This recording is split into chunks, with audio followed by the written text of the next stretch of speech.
Hello everyone, my name is Dr. Shankar Prasad.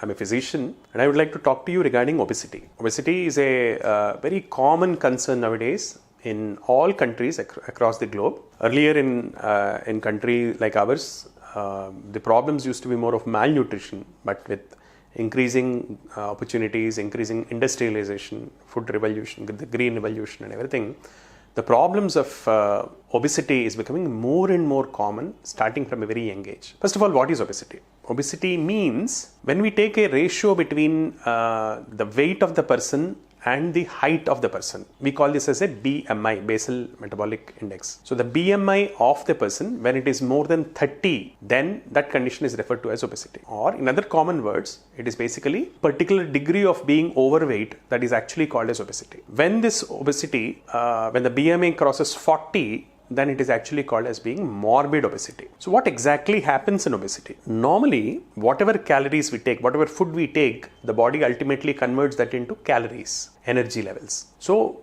this energy is spent in various ways. One is basal metabolism, that is for our own existence. For the body to exist, it would spend some calories. Second is in physical activities. In different physical activities, it would spend those calories. In intellectual activities and for metabolism of all tissues. So whenever there is an excessive amount of calories flowing into the body compared to calories being spent, typically that happens when we are not indulging in much of physical activity. Most of the time we are sedentary, we are not walking much, we are not playing much, we are not exercising much. So that's typically, but we continue to consume 3 times a day meal, a heavy meal, rich in calories, etc. So that's when typically the body starts converting all the extra calories into adipose tissue, into triglycerides, which form adipose tissue or fat. So this fat typically, not ideally, goes into places which we do not use much, which happens to be our waist region. So obesity predominantly starts by deposition of fat in the abdominal region or the tummy region. So this obesity is basically of 2 types. One, they say the apple type, second is the pear type. So, or the android type or the gynecoid type. Many people find fat getting deposited more in the buttocks and thighs.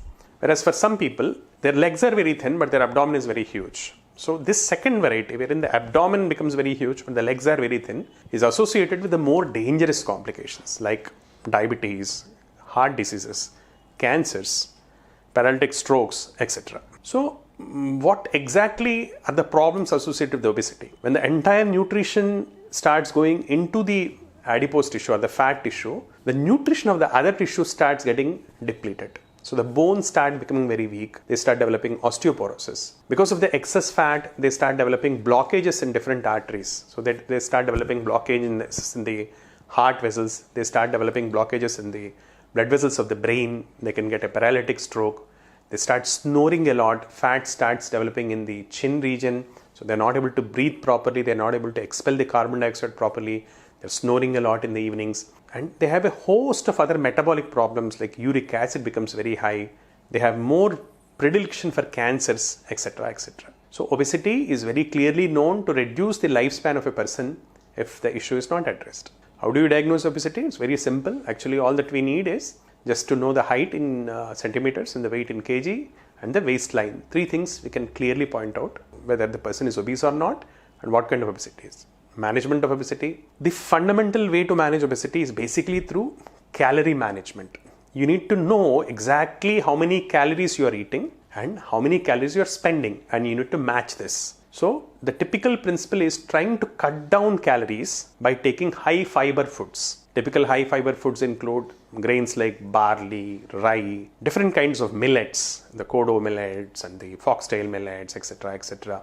And then the jawar, sorghum, ragi, this kind of grains as staple diet, not as an occasional diet, but consuming this high insoluble fiber diets as the main food, taking a lot of green leafy vegetables, taking a lot of soluble fiber containing vegetables, and cutting down on high calorie foods like fats, trying to cut down on highly refined carbohydrates, cool drinks, pastries, cakes, etc., etc., etc. So these are all unrefined carbohydrates. At the same time, the second emphasis should be on increasing our physical activity. So increasing exercise, doing regular physical activity, depending on the kind of BMI, maybe doing it gradually, would help in reducing the increasing the calorie expenditure.